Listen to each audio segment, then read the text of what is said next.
I'm Anna. I'm Anna. I'm Christina. I'm Chloe.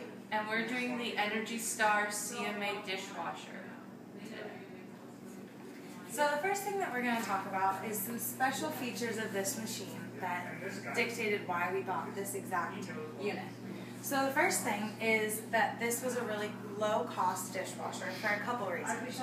The first reason is that it is a single tray dishwasher. So you open it up and it only can fit one tray at a time. This is a lot less expensive than the large dishwashers in commercial places that can run many loads at a time. And this is perfect for our use because we don't use very many trays. The next feature of this dishwasher that reduced the cost is that it has self-loading detergent. This reduced the cost up front because it was less expensive because there wasn't extra equipment to put the soap in the dishwasher, and also the self-loading detergent is less expensive because we don't have to buy it in bulk like you would have to.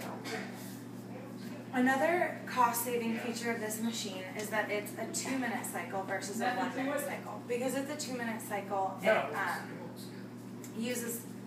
it uses a little bit more water, but up front it was less expensive to purchase the machine that has a 2-minute cycle. A few features of this machine that are important to this department are that it fits these trays perfectly that fit wine glasses. And that's really important because all of the wine and vit classes use a lot of wine glasses doing all their tastings. And at the end of the day, they don't have to stand for 3 hours doing dishes in the sink. They can just load up the trays, put them in the dishwasher, and then they're extra clean. Another thing about this machine that's great is that because it was a under-counter dishwasher, it was less expensive, first of all, and second of all, we were able to have one of the men who works for Cal Poly try out, and we have the resources at Cal Poly where someone was actually able to design this rack that has little shelves so that all of the trays can easily slide in and out. The last thing that was so great about this dishwasher is that the voltage that it comes with was already in the kitchen. A lot of larger appliances require special kinds of voltage, and that's not what's always available in the establishment, so we were really lucky that this dishwasher required the voltage that we had. Now Anna's going to talk about running the machine. Okay, I'm going to talk about running the machine today. So first thing you're going to do is you're going to turn the power button from off to on. Okay, so once it reaches 155, you're going to pull out this screen and hold it out like this. Then you're going to press the fill button until you see the water coming up to this edge right here, and then you know it's full.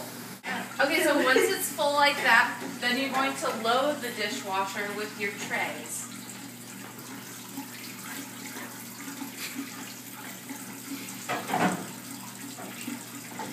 Once you load the tray in, then you're going to take your self-loading dish soap and take out a full tablespoon, so it's going to be 2 of these scoops, and you're going to sprinkle it on the left side where the water is. Then after that, close it up. You're going to close it up, then you're going to press start cycle. Okay, so now for when the cycle is done, we aren't running anything because we don't have dishes to wash, so this is just going to be kind of an example.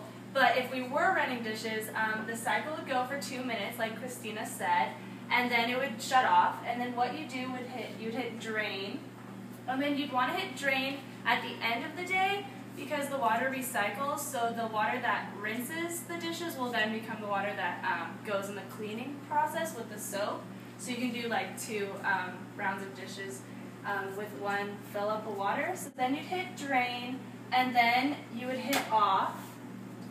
And then you'd open this and take out your dishes. And a really important thing is before you put them in is to make sure to really scrape your dishes and not leave scraps on, because since the water's recycled, like I said, that the little scrap pieces could get caught up in like the cleaning water, and that's just not sanitary. Okay, so I'm going to talk about maintenance now of this dishwasher. And it's really important after every run to wash the equipment in here because there can be calcium buildup. So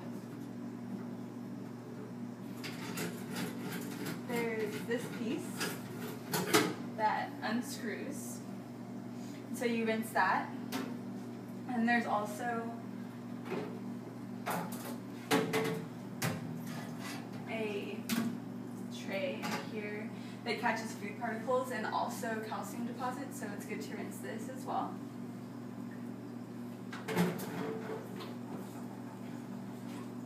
Then make sure you screw this back on tight because you wouldn't want somebody to start the dishwasher and have this not screwed on all the way.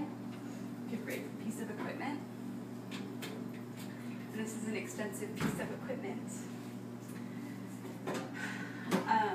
Then there's this screen, which also catches food and calcium. You can see there's little white marks on there, and so you want to rinse this.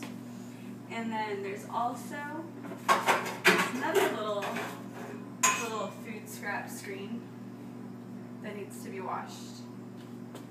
And you can just rinse them under the faucet.